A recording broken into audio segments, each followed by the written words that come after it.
Hello and a very good morning, and I, Pratiksha Tiwari, once again welcome you all in your English lecture. My dear students, today the poem we are going to read is named as chapter number 4, The Last Bargain. This is a poem written by the poet Mr. Rabindranath Tagore. So, let us see what is the intro of this poet, Mr. Rabindranath Tagore, what is a life sketch, then we will be moving ahead to the poem. So, The Last Bargain. Rabindranath Tagore, May 7, 1861, August 7, 1941, was born in Calcutta, India. He was a Bengali poet, writer, composer, philosopher, social reformer, and painter. The Last Bargain is a poem describing the story of a man who is in search of a job. बच्चों, ये जो हमारे poet हैं जिनका नाम है रविंद्रनाथ टैगोर, इनका जन्म हुआ था 7 मई 1861 को एंड ही डाइड ऑन 7 अगस्त 1941. इनका जन्म हुआ था कैलकटा में, जो कि इंडिया में ही है, पश्चिम बंगाल में. ये एक बंगाली पोएट थे, ये लेखक भी थे यानी कि राइटर थे, कंपोज़र थे यानी कि ये म्यूज़िक और कहानी और कविताएं जो है वो कंपोज किया करते थे, फिलोसोफर भी थे, सोशल रिफॉर्मर भी थे और पेंटर भी थे. रविन्द्रनाथ टैगोर को नोबेल प्राइज़ भी मिला था. लास्ट बार्गेन जो इन्होंने ये पोएम लिखी है, जो आज हम पढ़ने वाले हैं, ये एक ऐसे इंसान की कहानी है जो जॉब की तलाश में घर से निकला हुआ है. उसको जॉब चाहिए और जॉब को ढूंढते ढूंढते वो कुछ बार्गेन करेगा, इसीलिए इस पोइट्री का नाम रखा गया है the last bargain. Now let's see what is the poet delivering the message as in this poem. So let's begin. Let's see the before you read section, the last bargain. A bargain is an agreement in which both parties promise to do something for each other. Someone is looking for work, wanting to be hired. He strikes a bargain but thinks it worthless. He tries twice again but doesn't like either.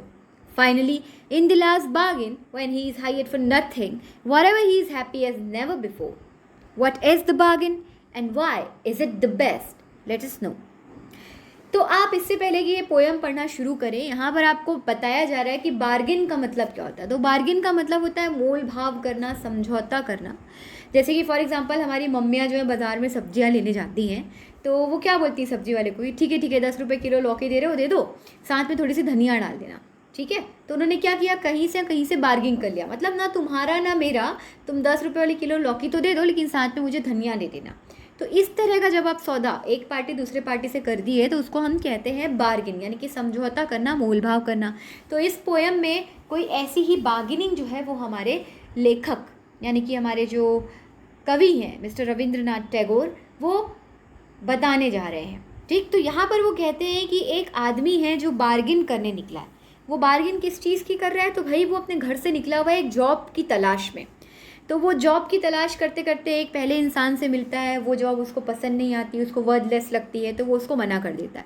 दोबारा कोई job मिलती है, वो उसको फिर मना कर देते हैं. तीसरी बार जो उनको जॉब मिलती है, जिनमें उनको बोला जाता है कि आपको बदले में कुछ नहीं दिया जाएगा, ना सैलरी दी जाएगी ना कुछ भी नहीं दिया जाएगा, बस आपको काम करना है, लेकिन उस जॉब के लिए वो हाँ कह देते हैं.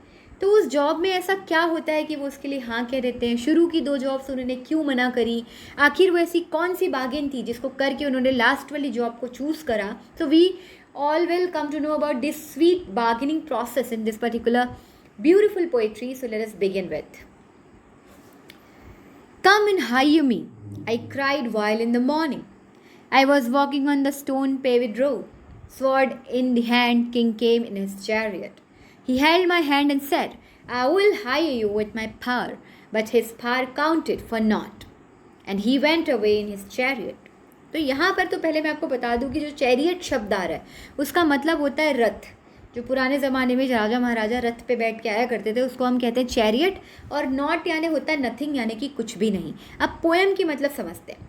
सुबह सुबह एक आदमी काम की तलाश में अपने घर से निकला हुआ है. वो पथरीली गिट्टियों से भरी हुई सड़क पर चलते जा रहा है और चिल्ला रहा है कि मैं जॉब की तलाश में निकला हूँ, जिसको भी एम्प्लॉय की ज़रूरत हो मुझे हायर कर लो.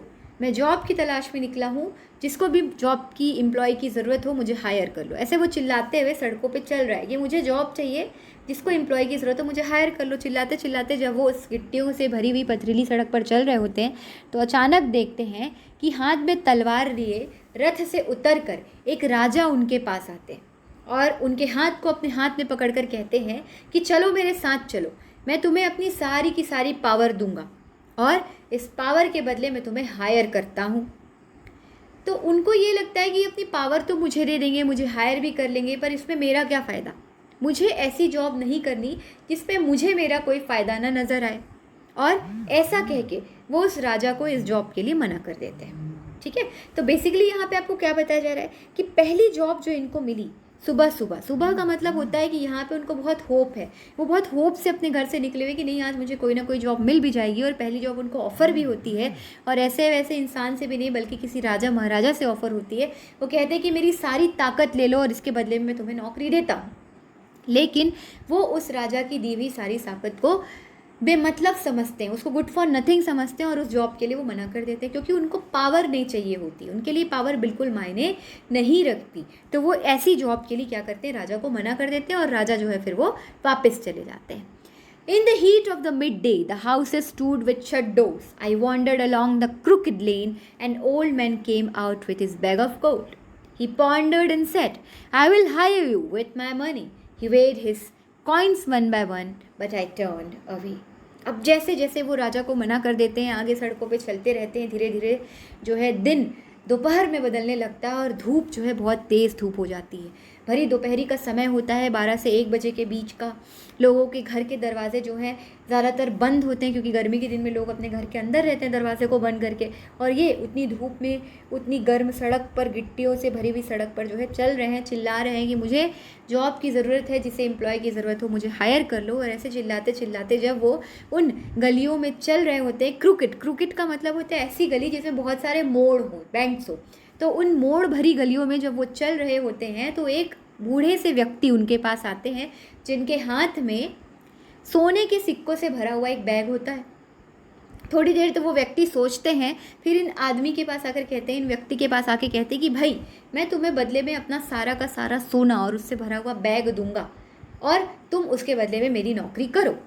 और वो एक एक करके अपने सिक्कों को गिनते हैं, गिनने के बाद उनको देने के लिए अपने हाथ आगे बढ़ाते हैं, लेकिन वो इस जॉब के लिए भी मना कर देते हैं क्योंकि उन्हें पैसे नहीं चाहिए होते, है ना। वो जो व्यक्ति जो जॉब की तलाश में निकले हैं भरी दोपहर, जिनको अभी भी जॉब की सख्त ज़रूरत है, उनको सोने के सिक्कों से भरी हुई थैलियाँ ऑफ़र की जा रही हैं जॉब के बदले में, लेकिन वो उसके लिए भी मना कर देते हैं, क्योंकि पहले केस में तो ना उनको पावर की ज़रूरत थी और अब दूसरे केस में उनको पैसों की भी ज़रूरत नहीं है। तो उन बूढ़े व्यक्ति की ऑफ़र करी हुई जॉब को भी ये जो व्यक्ति होते हैं जिनको जॉब की तलाश है वो क्या करते हैं, मना कर देते हैं और आगे बढ़ जाते हैं। It was evening. The garden hedge was all aflower. The fair maid came out and said, I will hire you with a smile. Her smile paled and melted into tears, and she went back alone in the dark. अब जैसे जैसे शाम हो जाती है, ठीक है, सुबह थी, पहले सुबह का मतलब होप थी उनको, दोपहर में भी कहीं ना कहीं होप थी कि कुछ ना कुछ मिलेगा। अब यहाँ पे शाम क्या बता रहा है कि जैसे जैसे शाम ढल रही है, दिन खत्म हो रहा है, उनकी होप धीरे धीरे मुरझा रही है, और उनकी होप खत्म होते होते जब उन गलियों में, उन सड़कों पे वो आगे बढ़ रहे होते हैं तो एक गार्डन के पास पहुँचते हैं। अब यहाँ पे जो हेज बोला गया, हेज का मतलब होता है बाउंड्री, लेकिन कैसी बाउंड्री, फूलों और पत्तियों, पेड़ों से बनी हुई जो बाउंड्री होती है उसको, गार्डन की जो बाउंड्रीज होती हैं फूलों पत्तियों से बनी हुई, उसको कहते हैं हेज, ठीक है। तो एक गार्डन के पास पहुंचते हैं, उस गार्डन में जब वो देखते हैं तो बड़ा खूबसूरत सा वो गार्डन होता है, और उसकी पूरी की पूरी जो बाउंड्री होती है वो पेड़ों से, फूलों से और उनकी क्यारियों से बनी हुई होती है। और जब उन क्यारियों के पास वो पहुँचे ही होते हैं कि एक बहुत खूबसूरत सी उस गार्डन की जो मेड होती है, जो उस गार्डन की देखभाल करती है, काफ़ी खूबसूरत होती हैं वो उनके पास आती हैं, स्माइल करती हैं और उनको कहती हैं कि तुम मेरी स्माइल रख लो, बदले में मैं तुमको हायर करती हूँ। मतलब स्माइल मतलब मेरी खूबसूरती रख लो, ठीक है, तो मेरी खूबसूरती के बदले में मैं तुमको हायर करती हूँ, ऐसा उनको कहती हैं। तो वो कहते हैं कि ये खूबसूरती चंद दिनों की खूबसूरती है, आज है कल नहीं है, आज स्माइल है, कल को तुम जो है वो स्माइल आंसू में बदल जाएंगे, इसमें मेरा क्या फ़ायदा, ना ये खूबसूरती ज़िंदगी भर टिकेगी, ना ये स्माइल ज़िंदगी भर टिकेगी। ये कहकर वो उनकी भी दी हुई जॉब को मना कर देते हैं, और वो जो लेडी होती है वो वापस गार्डन में अंदर अंधेरे में जब वो उनकी जॉब से मना कर देते हैं तो चली जाती हैं। और फिर डार्क यानी कि अब रात हो जाती है। अब क्या होता है, the sun glisten on the sand and sea wave broke wavedly. A child sat playing with shells. He raised his hand and seemed to know me and said, I hire you with nothing. From henceforward that bargain struck in child's play made me a free man. तो यहाँ पे ग्लिस्टन का मतलब क्या होता है, shine with sparkling light, मतलब सुबह सुबह की सूरज की किरणों से चमकती हुई समुद्र के किनारे की रेत जब चमकती है तो उसको कहते हैं ग्लिस्टन। और वेवर्डली का मतलब होता है विलफुली यानी कि इच्छापूर्वक। तो अब क्या होता है, अब रात हो चुकी है, उनको अभी तक कोई जॉब नहीं मिली, वो इसी तरह सड़कों पर भटकते रहते हैं और भटकते भटकते अगले दिन की सुबह हो जाती है। वो एक बीच के किनारे पहुंच जाते हैं यानी कि समुद्र के किनारे, और वहाँ पर बीच में रेत में जब वो वहाँ पर चल रहे होते हैं तो सुबह हो रही होती है। सुबह सुबह की सूरज की किरणें जब रेत पे पड़ती हैं तो रेत बहुत तेज़ी से चमकती है, समुद्र का पानी तेज़ी से चमकता है और सब कुछ बहुत चमक रहा होता है।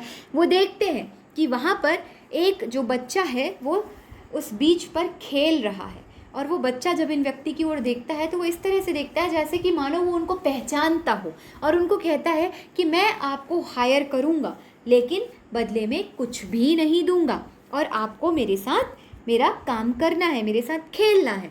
और वो व्यक्ति उस जॉब के लिए हाँ कह देते हैं क्योंकि वो बच्चा जो है उनको बदले में कुछ भी नहीं देता। तो यहाँ पे मैसेज क्या है बच्चों, कि पहले वाले केस में किंग ने बोला पावर देता हूँ तुमको, तो पावर देंगे तो बदले में जो चाहेंगे वो उनसे करवाएंगे, तो वो फ्री नहीं रहेंगे। दूसरे केस में भी जो बूढ़े व्यक्ति होते हैं उनको सोने से भरी हुई थैलियाँ देते हैं, तो वो भी उनसे जो चाहेंगे करवाएंगे कि मैंने तुमको पैसा दिया है, बाद में गिनवा भी सकते कि मैंने तुमको दिया है तो मेरा काम करो, तो वो मना भी नहीं कर पाएंगे। तो वहाँ पर भी उनको बंधा बंधा सा फील होता, फ्री फील नहीं होता। तीसरे केस में क्या होता है, वो लेडी जो अपनी सुंदरता के बदले में उनसे काम करवाती है ना, मतलब बाद में वो भी गिना सकती थी कि मैंने तुमको कुछ ना कुछ दिया है। लेकिन यही एक बच्चा जब वो कहता है कि मेरे साथ आप खेलो, मैं तुमको खेलने के लिए हायर करता हूँ लेकिन बदले में कुछ भी नहीं दूंगा, तो वो खुशी खुशी उसकी जॉब को एक्सेप्ट कर लेते हैं क्योंकि उनको पता है कि ये बच्चा कल को मुझे गिनाएगा नहीं कि मैंने आपको जो है इसके बदले हायर किया है तो आपको वही करना पड़ेगा जो मैं कहूँगा। और एट दी एंड आपको ये मैसेज यहाँ पर दिया जा रहा है कि पैसा, पावर, ब्यूटी ये कुछ भी मायने नहीं रखता।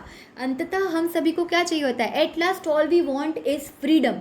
फ्रीडम इंसान की सबसे बड़ी चाहत होती है। All we seek is for freedom. हमें सबको अच्छा लगता है जब हमें कोई रोके नहीं, टोके नहीं, लेकिन ऐसा बहुत कम लोगों को मिल पाता है। और इन इंसान को ऐसी ही बार्गेनिंग चाहिए थी, ऐसी ही जॉब बार्गेनिंग चाहिए थी जहाँ पर इनको बदले में फ्रीडम मिले, इनको बंधा सा महसूस ना हो, इनको किसी के अंडर काम करने वाली फीलिंग ना है। और जब बच्चा ये जॉब उनको ऑफर करता है वो खुशी खुशी बिना बार्गेनिंग किए उस बच्चे की उस जॉब को एक्सेप्ट कर लेते हैं, उसके साथ खेलते हैं, क्योंकि बदले में उनको उसके बदले कुछ नहीं दिया जाएगा। तो इसका मतलब ये है कि वो बिल्कुल फ्री रहेंगे। तो इतनी खूबसूरत सी पोएम में यहाँ पर मिस्टर रविंद्रनाथ टैगोर जो हमारे पोएट हैं, he is giving us the message that nothing at the and in life matters. No power, no money, no beauty can take place of freedom. Freedom is the ultimately desire of each and every person in the world. So it is the biggest wealth, it is the biggest desire, it is the biggest freedom one can have. So this was the moral of your beautiful poem named as The Last Bargain. So I hope you all have got the message of the poem and you enjoyed this poem very much. So keep studying, keep listening, keep practicing, and I'll see you in the next lecture. Till then, take care. Bye bye.